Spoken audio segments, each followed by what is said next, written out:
today our two guests. So today's topic is going to be all about building connections in global destinations. So today, obviously, we're going to Bali. We want to learn all about the insights from Bali's vibrant co-working, co-living communities.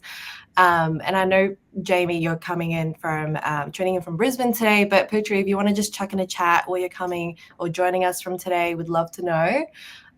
So I'm Michelle, your host. So I'm also the co-director of this Digital Nomad CMX chapter within the CMX community, which is powered by Bevy. And I'm joining from Melbourne, which is also the land of the Wurundjeri Wurrung people. We love to pay respects to, the past, elders of the past and present and emerging. So people who are basically, born and raised in Australia before I've come here. So that's like what we do in terms of like how we pay our respects. I know Jamie would notice, but sometimes other people around the world are like, oh, what do you mean you're from, some cooler nation? It's all just about paying the respects of people who's been here before me. So thank you for joining us. So you're from Bali, Putri, amazing. No worries, you don't have to turn on your camera if it's inconvenient for you. So we obviously encourage people to join in when they can, but obviously you can sit on the side and listen to the conversation as well. So I'd love to also introduce Sasmini, who is the other co-director of this chapter. She's our behind-the-scenes chat moderator today. She's also the founder of Digital Nomad Live, which is a newsletter and community for slow-mads. Right now, she is in KL, Malaysia, on a transit to come to Australia. So it'll be really awesome to see her. I'm actually going to see her for the second time in my life this Saturday. So I'm really excited for that. But she's originally from Sri Lanka, so lovely to have her with us today. Obviously, I want to introduce both of you to our amazing speakers. Let me just share my screen as well so that you guys can get like the full scope of their amazing descriptions and everything. So can you guys see my screen? Oh, not that one, slideshow mode. Okay, amazing, cool. That looks good. All right, so lovely to meet both of our speakers today. We've got Olivia. She is a published author, a blogger, and an entrepreneur with sustainable consultancy business in Bali. She's visited over 70 countries in the world. I don't think anyone here can beat her in how many countries she's traveled up until today. We've got, so she's also,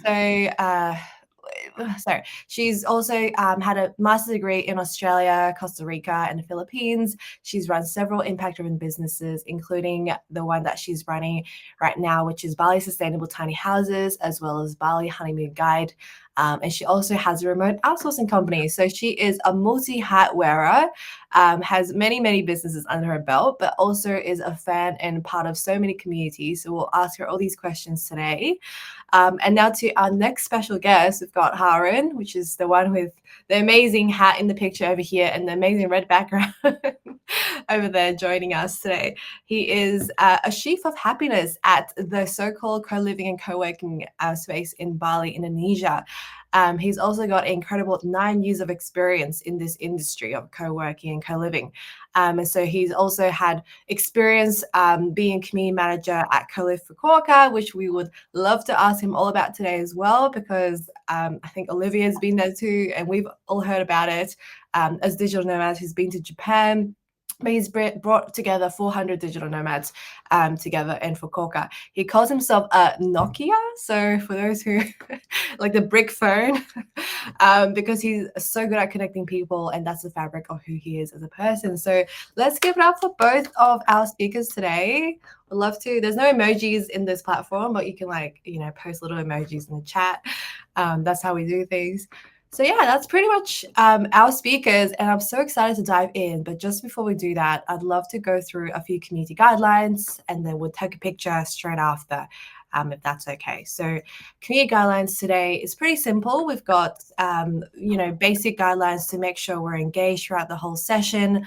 we want to make sure that people, get the most out of it. So we'd love for them to turn the camera on in order to see facial expressions, how to react to certain stories that we're telling. It's always amazing to see how people just show up in person. Also close any distracting applications if possible. If you're working on the side, feel free to do that if you'd like, but we'd prefer that you just pay attention and give us your time for this 1 hour.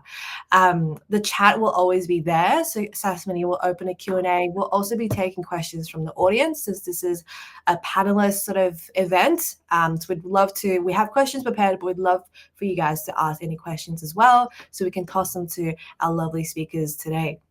And yeah, it's super casual, so keep your favorite drink around, grab a snack if you'd like, and we'll get started shortly.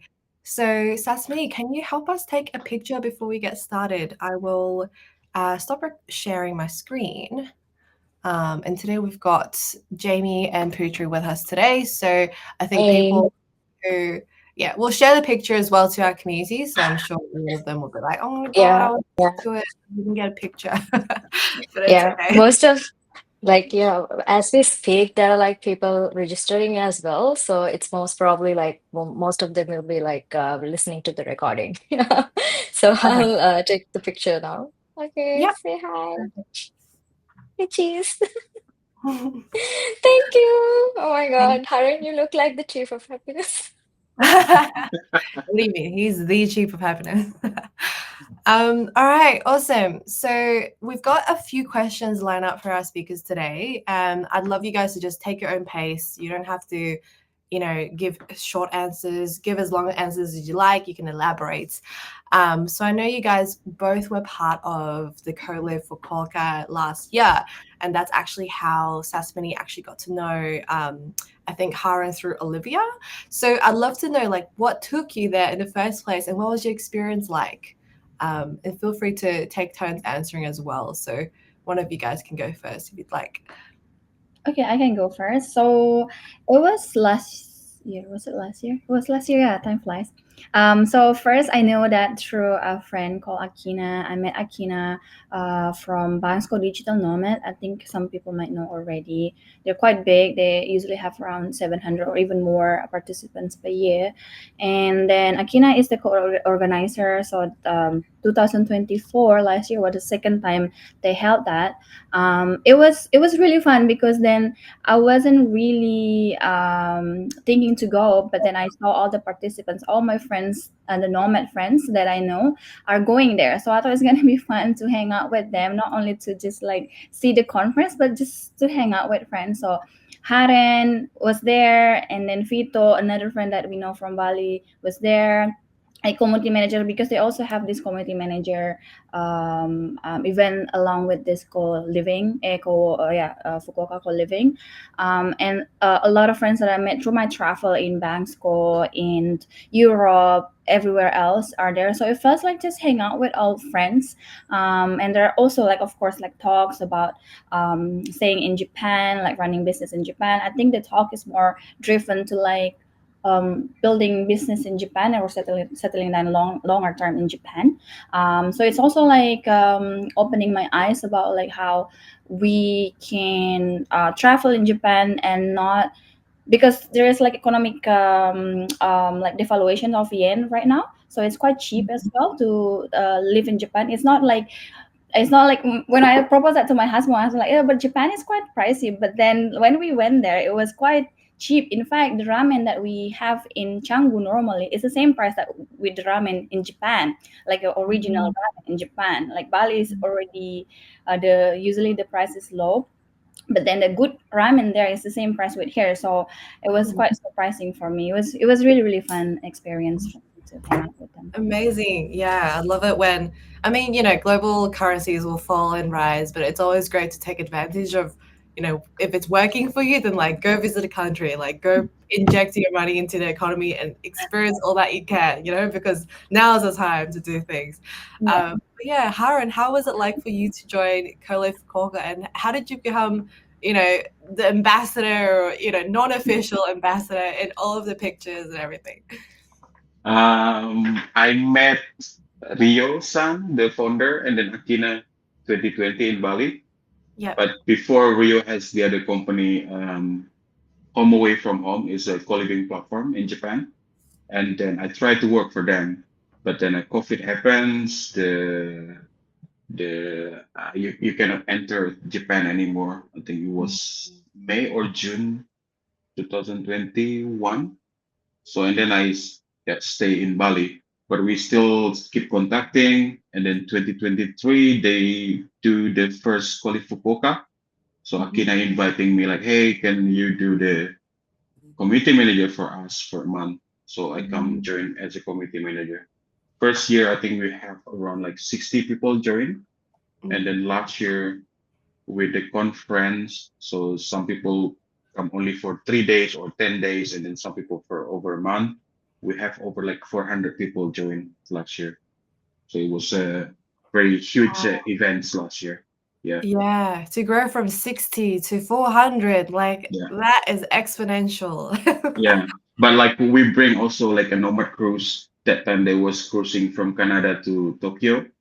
So Mhm. we try to bring them, hey, you can join also for Fukuoka. So we have some people from Nomad Cruise also join.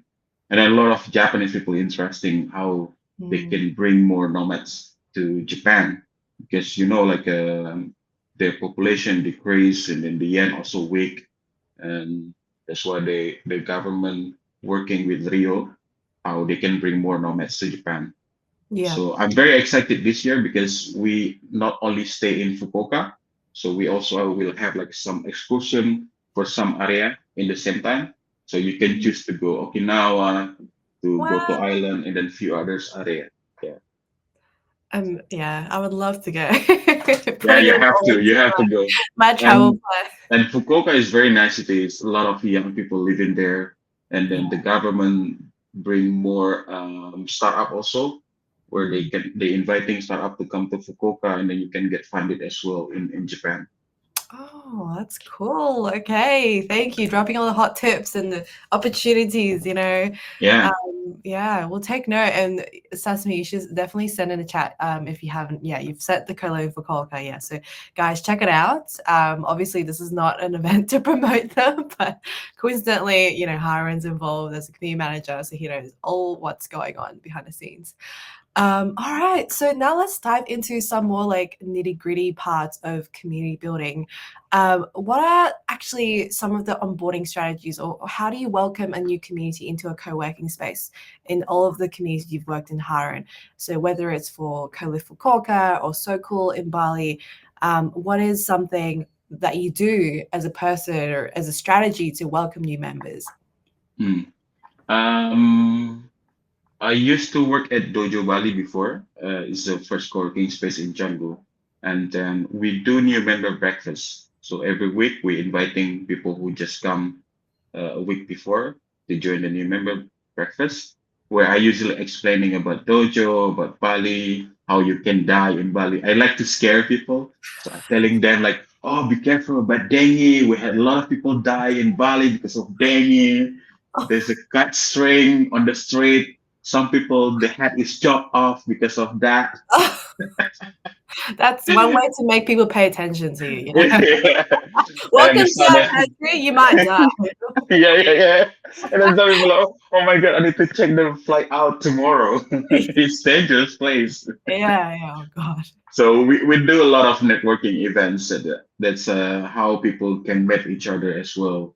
And then some of them like even married and then have a kids now from the events.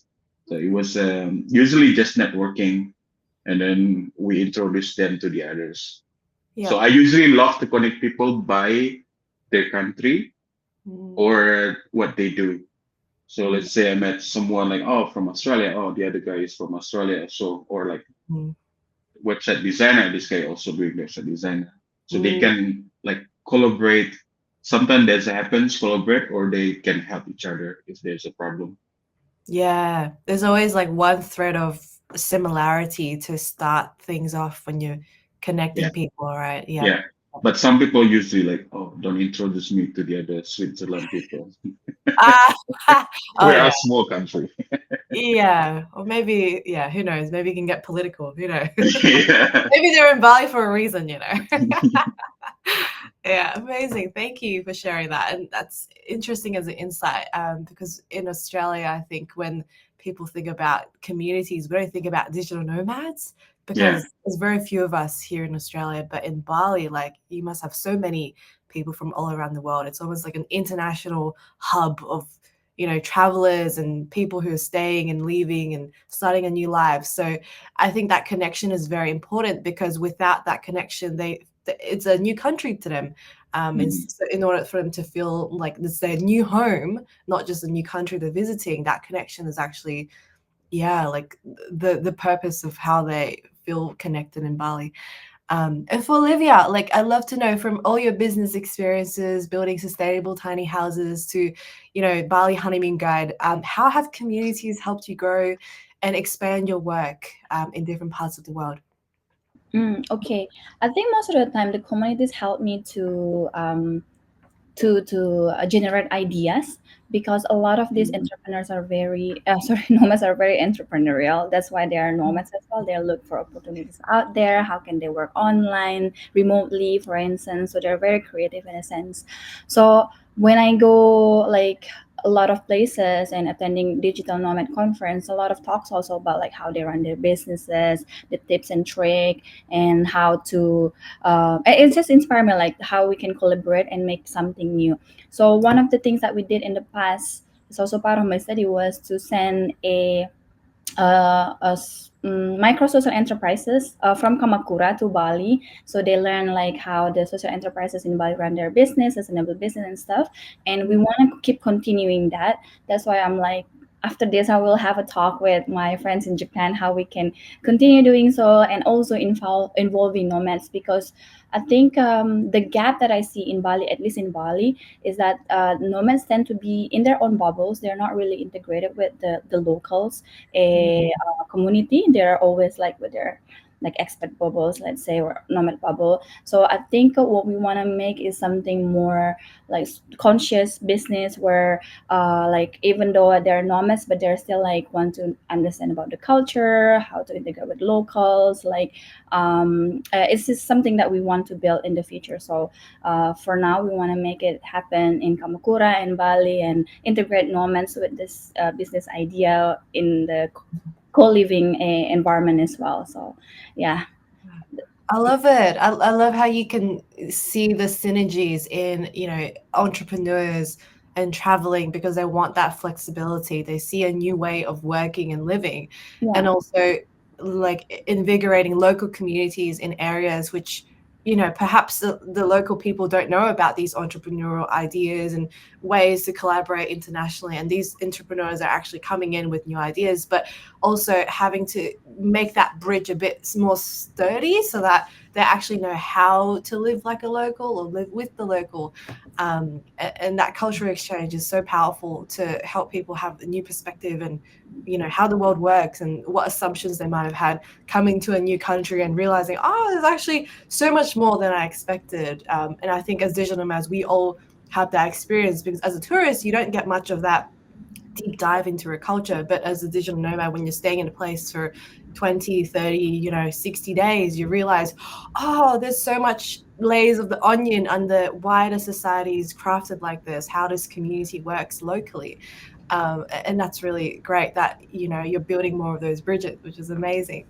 So Hiron, again, like I'd love to know more about your successful onboarding experiences or strategies. You mentioned that you host, you know, events, meetups. You know, how do you create those engaging experiences for your new members? Who comes up with the ideas, and you know, how do you pull it off? Hmm. I we had a schedule already for the networking events. Like Yeah. this is the experience from Dojo Bali. Yeah. So I had a dear member breakfast Tuesday, and then lunch on Thursday, and then drinking Friday. Usually on drinking, people are really open. Yeah, Yeah. I love Friday pitch and beer. We gather like 50 to 100 people together in one bar and then just drinking theirs. But beside that, we do once a month trips. So sometimes camping, sometimes the island trip, we hire Mm. like a boat, stay for one day, and very intimate usually. When do intimates, and then they become really good friends. But the Mm. thing, when I was in dojo, we have like around 300 to 400 members every month, and then Mm. it's very transient. So some people stay like 2 weeks, 1 month, 2 months, and then 6 months. Usually, people who stay longer, they will make their own small circle. So they will have their own friends, and then they will left from the co-working space because they will hang out with them only, usually. Yeah, yeah, yeah. Is that do you encourage that because when they find their own little, it's like a sub community almost. It's Yeah, not but something you're there to manage. it's tiring. You have to introduce yourself over and over to the new people because Yeah. people like in a month, I think we have like 50 to 100 new people always coming. Mm. Like in Yeah. Sokkool now, people stay 1 month and then they laugh. They're very sad and like, oh, I don't want to make friend anymore. It's Oh, very tiring. yeah. Some of my friends like, oh, how you can do it? I don't know how I can do it. I just said for one day and then tomorrow I'm fine. Yeah, yeah, yeah. Oh, that is the pain. I guess, not just the onboarding experience, but that exit experience to Yeah, yeah. people.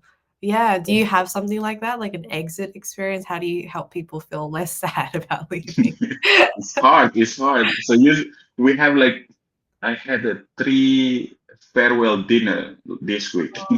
Oh, So people come and go, but I'm fine. But the other member was like, "Oh shit, I supposed to be left before they left because I feel sad now." My friends like, oh. "Oh, it's okay."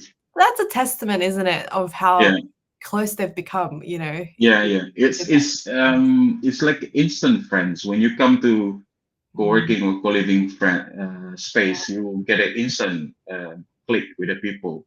So some mm, people can stay for longer time. Some people just like, okay, I'm leaving and then I'm done. But some people like, oh, they still want to hang on afterwards.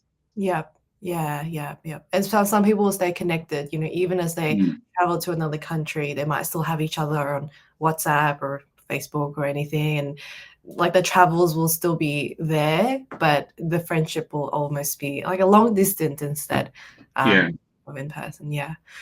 Oh, yeah. Brings me back to all my experiences. Like I've also, been to Bali for a month just to try out the co-working space, met a couple of people overseas, and now we're all back in our own country and we've actually stopped talking altogether. But I've realized that, that sweet amount of time where we were both in the same place, same time was sparked so many good memories. And yeah, now it's just, it's a memory to revisit, but you can't have that same experience when you're just doing a long distance thing.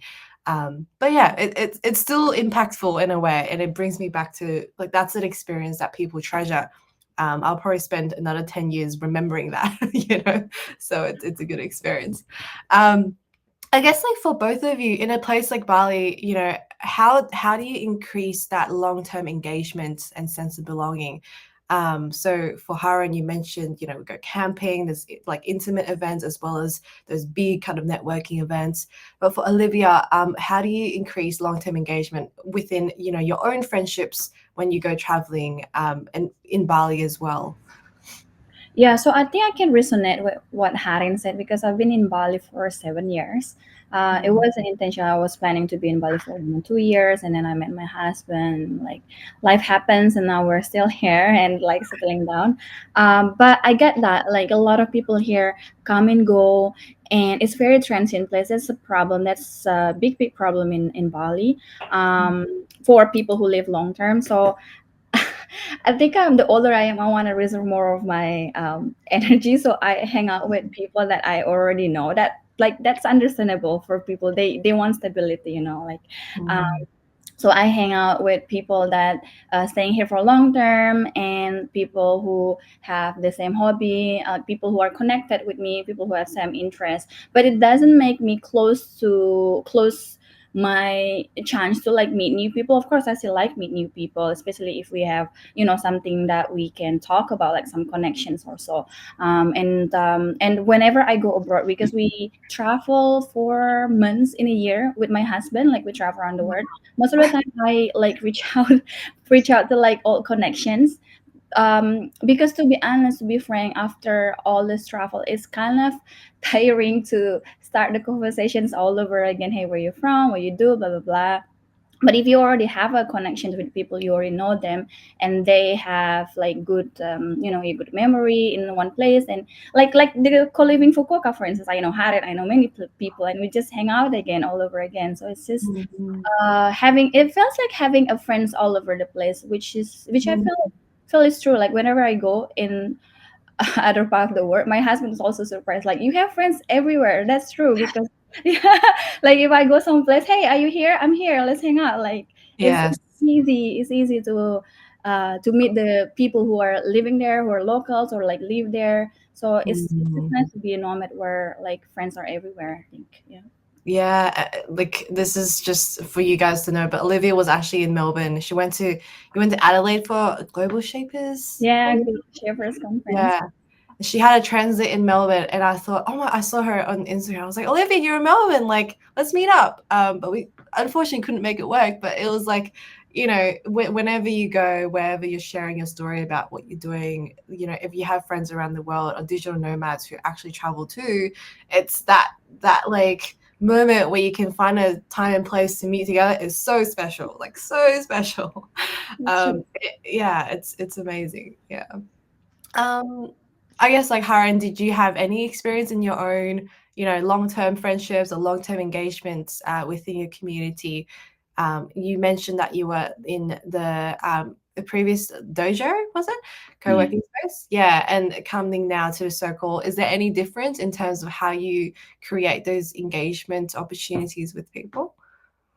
I usually still connect with them by Instagram, the easiest way. Otherwise, I will forget about them. I have some people, they come back to Bali like, "Hey, bro, you remember me?" I was like, "Fuck no, bro." Then, sorry, sorry, I not remember you. But usually, for some people, I still connecting with them by Instagram or like just chat with them. So usually, always still connect with the people around.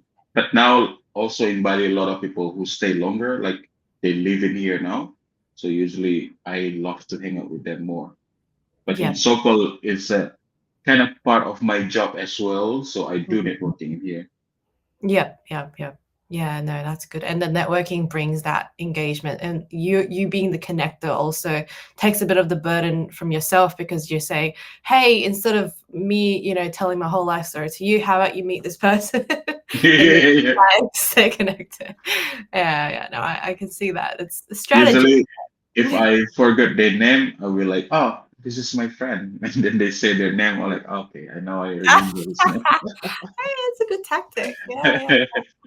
Yeah, no. And there's only so much you can do yourself. Like as a community manager, we all can sometimes feel a bit of that burnout of being the one person connected to like hundreds of people. But in order to feel a bit, on top of things, it's good to just delegate that, to say, hey, look, check out this person who's been in this co-working space for a few weeks. He can show you around. That's something that happens as well, in my experience. So I guess like Olivia, to understand more about someone who's worked in so many different countries and cultures, how do you do it? Like, how do you become an entrepreneur and remote work from all these countries? What are some best practices that you've picked up doing all of that? Yeah, I think we're most of our business can be done anywhere. But I felt like when we go somewhere, it's really nice to reach out to a connections, like friends of friends, and also like to go to the co-working space, because it's just sometimes they have like interesting talk that can enrich our knowledge and skills. And just for instance, like like nowadays we try to make our travel more intention. So like we have 4 months now to travel. What we gonna do? Oh, let's go again to Bamsko because we have some friends making a talk there, and some like some talks are very interesting. So we try to make our travel is more intention. There's something that we can do there. There's some conference we want to attend, or even for fun, like there's a musician that we really like that we want to see. So not just like random countries now. It's just like something that can enhance our knowledge and skill and bring up our businesses. So yeah, like I usually try to reach out to friends, and like if they're not available, hey, I will ask like if they have like some other friends that they can refer me, like through Global Shapers, for instance. Like they're very connected with the alumni, so they're also very entrepreneurial, most of the alumni. Or like, yeah, again, like just go to like co-working, co-living space, and yeah, meet the communities and stuff. Mm. Yeah. Yeah, amazing. And like I guess like all of the above, the combination of what you've experienced and accumulated, to say, oh, that's worked. You know, it was really good that I asked this person to introduce me to someone, so I knew exactly what to do. You know, as soon as I come into this country, like, oh, those experiences actually add up to, you know, your portfolio of like how you do things as entrepreneurs. So that's amazing, and love to learn more as well. Harin, I guess like when you're talking about like, you know, digital nomad communities and co-working communities, is there any like structured traditions that you've seen that help that strengthen of the bond between friends and people coming into Bali? Other than, you know, the events that you've mentioned, is there any other activities or like specific Balinese traditions perhaps that you introduce people to when they come? Usually we do the trips to like learning some Balinese culture. Yep. Or there's a thing they Balinese do is Balukat ceremony. It's like a cleansing ceremony where you go to the one place. There's one place I really like, Beji, Taman Beji. They have a waterfall, very nice scenes, and they will blessing you and then giving you this also. Some people really like, oh my God, I'm Balinese now. That's my passport. Yeah. And I think there's one platform called Nomeo IO. Is they born in Bali as well. So it's a platform where you can meet the other people to hang out with, and then you can create an event as well there to for just like a game night or just like lunch or dinner with the other people. And then really famous pedal. I don't know, you guys playing pedal? No? Pedal? What is that one? Okay. Put it in the chat so we know how to spell it and we could Google it. Like tennis, like it's very It's like popular. tennis. Yeah. Is it like Small tennis, small paddle? racket, paddle. Yeah. Oh, like tennis, table tennis? No, it's No? like tennis, but not tennis. Oh my God, You don't know? This is a In Bali, very famous pedal games. It's also So quite popular over in Europe. I think. Yeah. With the Yeah. traveling there, a lot of people were playing it on the beach and Oh. like If you in wanna, travel places. yeah, you need to start doing it to keep in touch, to stay in touch with the nomad trend. Yeah, I think I need to get into it now. Next time so I'm in like Bali. I think pedal happening after COVID, and then now like I think we have like more than 10 places to play pedal. So usually they have a community, pedal community, where like beginner playing with beginner, something they have a tournament as well. Or if you don't have a friend to playing with, the pedal place they have apps where you can looking for a player to play with as well. Yeah, okay, now I feel so much FOMO. Like Jamie mentioning it's a signature nomad game. All right. Yeah, kind of. Let me exercise. Let me get into this. Oh my God. Okay. Like here, our tagline is work, live, serve, because our place is close by to the beach, and then my boss really want to have people who work remotely and then surfing as well. But a couple months ago, we have more people playing pedal, and then people like, oh, we should change the tagline. It's not surfing anymore; it's a pedal. Yeah. Maybe if paddle is something that sparks, digital nomads, that could be interesting.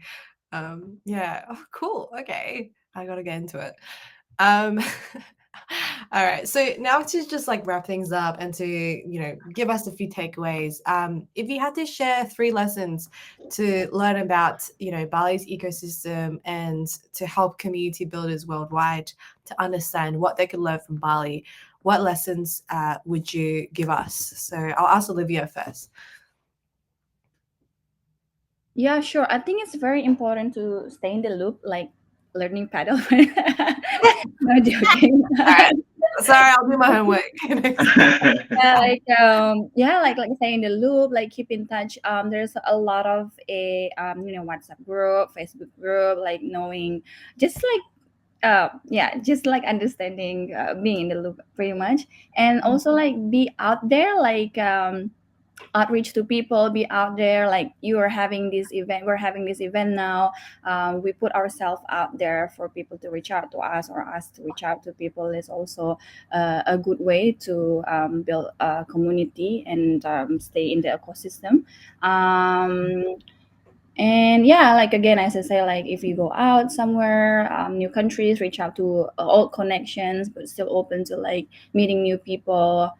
There's like, I think in different countries there's always like some platform or so that where nomads interact. Like when I was in Las Palmas, it was more on the Slack, but in Bali people use more WhatsApp. So I think it's important to also understand where all the nomads are having the conversations and hanging out when we visit one country or the others. Yeah, I think that's it for me. Amazing. What about Harin? What key lessons would you give to entrepreneurs and community builders? Bali is very transient, so make sure you have your base friend who always staying here. I think it's very important for the mentals, because sometimes when people you met, they laugh. A lot of them like laugh, laugh, laugh, laugh, and then you just like, oh, I'm so tired to making new friends. And then just being genuine to networking, and then Yeah. always promote your place, because it's transient, so you cannot only promote one time. You have to always promoting the business. Yep.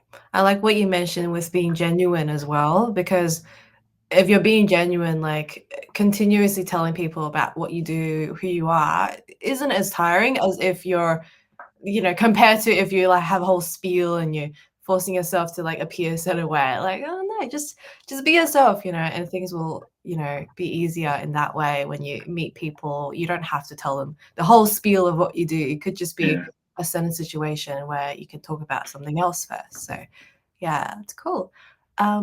Awesome. And now the last question we have for you guys before we hop into Q&A.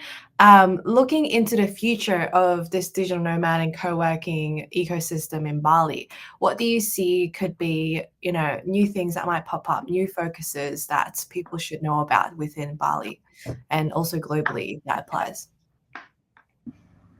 I'll ask Olivia first. Okay. So I think more inclusive, like more integrated with locals.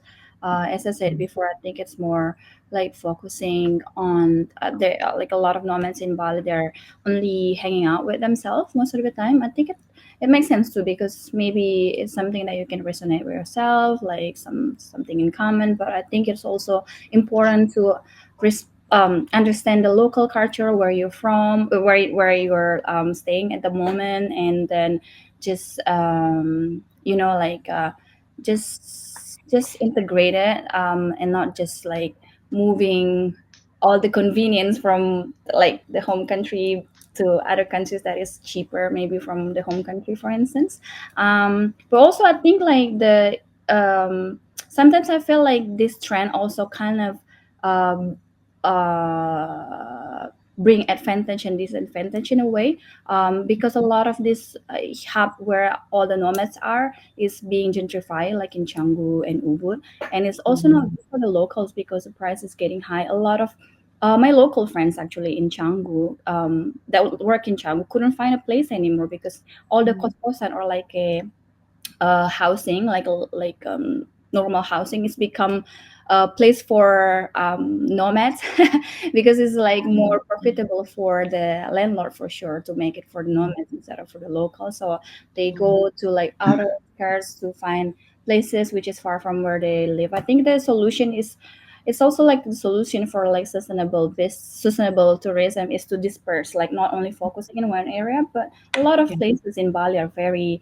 very beautiful and very interesting as well. Not only Canggu or Ubud or Uluwatu. So that's something that I think can be done. Like try to uh, distribute the economy pretty much to other areas that are the same interesting as the current nomad spots in Bali. Yeah, I agree with you wholeheartedly. And I feel like around the world within these tourist pockets, everyone will say the same thing because, we witnessed COVID, for example, they called it like Airbnb cities, where the whole entire economy is run by tourism. And when the tourism isn't coming anymore, such as during the COVID pandemic, the whole city just became this empty ghost town. Mhm. And you wonder, like, where did the locals go? Or is it because the locals are pushed out when, the prices of living became higher and higher as these pockets of tourism became just more and more economy focused in terms of bringing in hot tourism? You don't have as many people who know what the local food or the local ecosystem is like, not, doing rubbish correctly, not taking care of certain areas correctly. In Japan, we see that as well in like Osaka and some of these really, really hot tourist cities. And then without the local people looking after those areas, sometimes it can just become like a whole complete different country, a whole complete different area. And it's very upsetting to see that because, humans have taken care of this place for much longer than digital nomad, than all this, global economy was a thing. And so I can definitely see that's going to be really crucial in order to keep the integrity of what Bali is and what Bali has to offer in terms of the sustainability part, as well as the culture, as well as, how you can distribute the wealth so that the whole entire Bali can get uplifted at the same time, not just little pockets.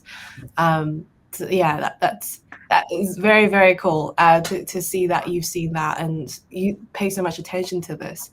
But yeah, Harin, like, do you have anything to add in terms of what you see in the future of being a digital nomad and co-working communities in Bali?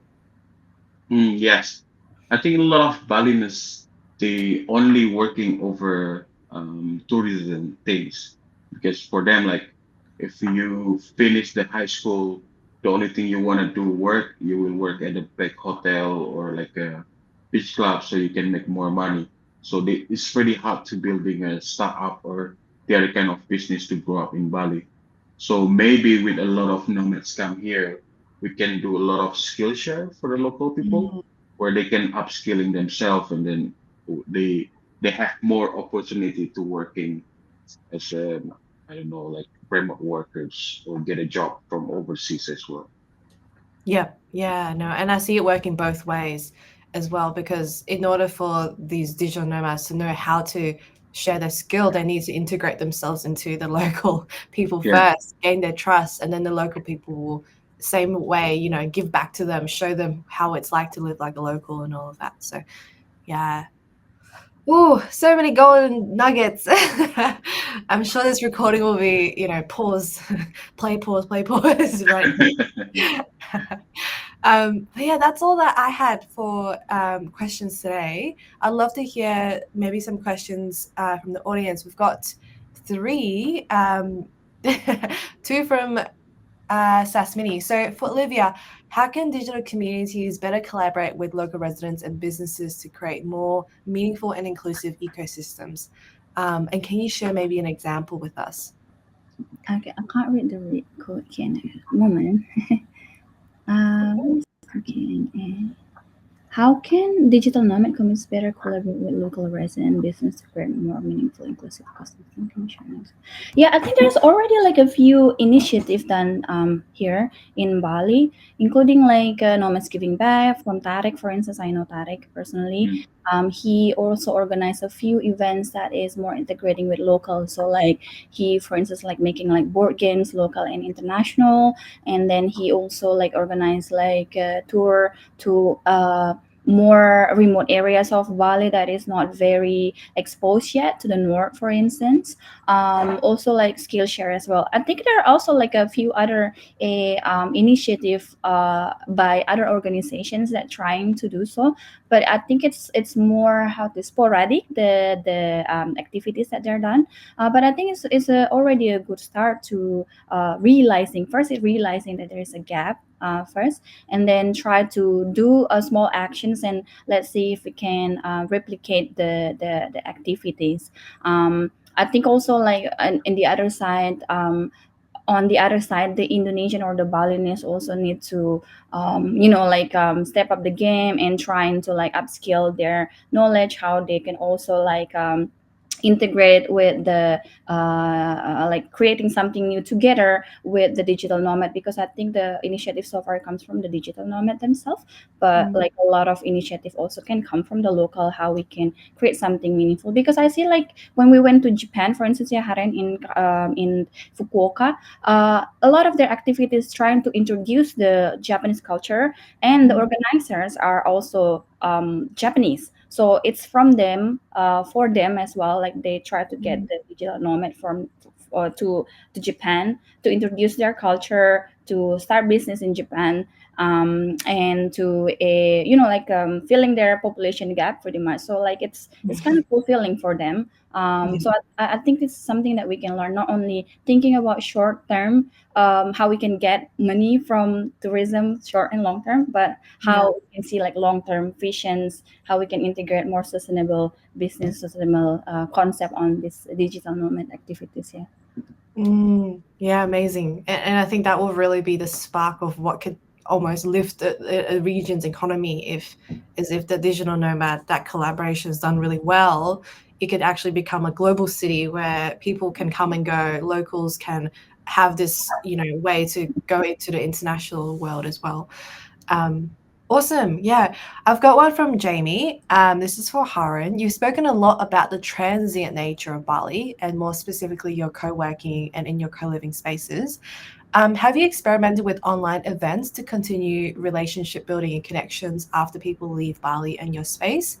And is there any value in that, have you seen? No, I don't do the online events, but we had a WhatsApp groups, and then when I was in Dojo, we had a Facebook community, so people still can stay chatting inside as well. I did the online events when COVID time. It was yeah, it was okay. How was it actually like? What do you mean? What was COVID like in Bali actually? It's fun. It was fun. It's Yeah, not fun. It's quiet. We're quiet. yeah, it's very quiet, but I mean, like you can go to the beach. I think first month or 2 month they block the way to go to the beach, so you cannot go to the beach. And after that, it's fine. You can go to the beach, and everything is cheap. You can get like accommodation for $150 to $200 per month. It's like Wow. hotel or like guest house that time. So that's why a lot of Indonesian people from Jakarta they also moved to Bali that time. Interesting. Yeah. Awesome. Yeah. Did you have anything else to add, Jamie, to follow up on your question? No, not really. I guess I'm interested in what you were speaking about, obviously, or not sure, maybe it's not obvious. Hey Lady is an online community for women learning English around the world. So I guess the word transient just kind of resonated with me as well, because obviously it's a very different kind of community, but obviously people need to level up their English in certain times of their life, and sometimes they come just for a few months or a few weeks or just for a 7-day free trial. And obviously for our longer term members, that in and out motion of a lot of people can be quite disheartening. Yeah, of that same thing of like, oh, I really liked that lady and now she's gone. And yeah, we're constantly trying to work out the balance of whether all of our new members should have access to our longer term members because of that in and out flow, or if it's something that there should be more of a barrier between to Do maintain the you experience. don't have any like WhatsApp group where new people that and old people in the same place? We are actually a custom built online platform. So we have, like, all of our members currently have access to our chat box, and we host online events like we're doing right now. So everything is via video, and so yeah, I guess they often meet in small groups or larger groups, or via the chat box, just chatting, similar to WhatsApp, I suppose. But yeah, I guess my question just came from that concept of the sadness that some members feel when they become friends with people and then they leave the community. Yeah, and it's just that constant trying to find the balance between maintaining connections and what role we play in that versus them kind of continuing relationships themselves. Anyway, yeah. Can I share Interesting. something Yeah. that I have Absolutely. seen? Yeah. I think like for I use Duolingo, and also I'm part of like a Notion community. That is like just like you said, like it's like part of my life, like for a season, and then sort of I come out of it and then like go back in like whenever. So two things I have seen that really keeps the two names on top of my mind is one, like on Duolingo, I have like a lot of my friends who are doing the same, like different types of like Spanish lessons and stuff like that. And I get the notifications from them because they nudge on notifications saying like, oh, your friend misses you. Why don't you come back and learn? So then I seriously feel like I feel guilty of not like going to Duolingo and learning. And I think like since you have like the custom made platform, what you can do is like trigger the emails instead of like doing anything else. Because even Notion, I get every week Notion wrap up from like Notion dashboard saying like, oh, this is what you missed for the entire week. And I'm like, oh my God, I feel so guilty like for not going to those communities. But like it's always on top of my head, and like whenever there's something new comes up, I would like actually go back. But like if there's like someone who wants to mention someone and sort of like get connected, I feel like a notification to their email inbox would like really keep like your platform on top of their mind. Yeah. Yeah, they're really good ideas. I like those. Yeah, it's always an interesting, so many different ideas. We have quite a few emails that go out that are reminding people of what's coming up in the community, but I like what you said around what they actually missed is kind of playing on that FOMO. Yeah, like the opposite Yeah. side of Yeah. what And missing is mostly like other people's posts on the platform saying, oh, this person shared like their template like this, and this person shared their template like this. So and then like when you go into those posts, you can see other people interacting, and you feel like you're like really missing out things. So you can Yeah. like think about that as well. And I can share some of those emails that I received with you just to get an idea. Yeah. Great. I love it. Thank you so much for sharing that. That's really valuable insights. Thank you. No worries. Yeah, thanks, Sesame, for injecting your words of wisdom. She always has, some sort of experience to share about how communities work. We do only have like 2 minutes left. Did you still want to ask your last question, Sasmini? This will be a quick one for Harin, but as a chief of happiness, how do you measure, whether your community efforts are working? What feedback do you look for? I think if they, I don't want to be the one who create the event all the time. So I think the effort of community help is work when the network is happen itself. So maybe I just need to do 1 or 2 events, and then after that they will create their own event. We had happens a lot in Sokkool already. So people go hang out drinking together themselves, like just sunset together, or even like a trip together. So I think that's the thing. And then the feedback, I'm not really looking at feedback, I guess. I just as long as they're happy here, that's it for me. You They just look have at a their best faces. experience in Bali, that's it for me. I'm done. Amazing. Yeah. You just look at the faces like, yep, happiness ranking about a 9 out of 10. Yeah, I'm doing a good job. Yeah, yeah. Yeah. Amazing. Awesome. All right. Thank you so much. Just before we go, I'd love to share as well our next event for Digital Nomad Community. So we've actually invited the amazing Danny Howe. She is from Apollo.io, senior community manager. She's actually spoken at one of CMX's online events. So this is like the global CMX event. So she's really, really overqualified as a community manager to talk all about go-to-market strategies, launching a community, and also gaining B2B leads within a community as well.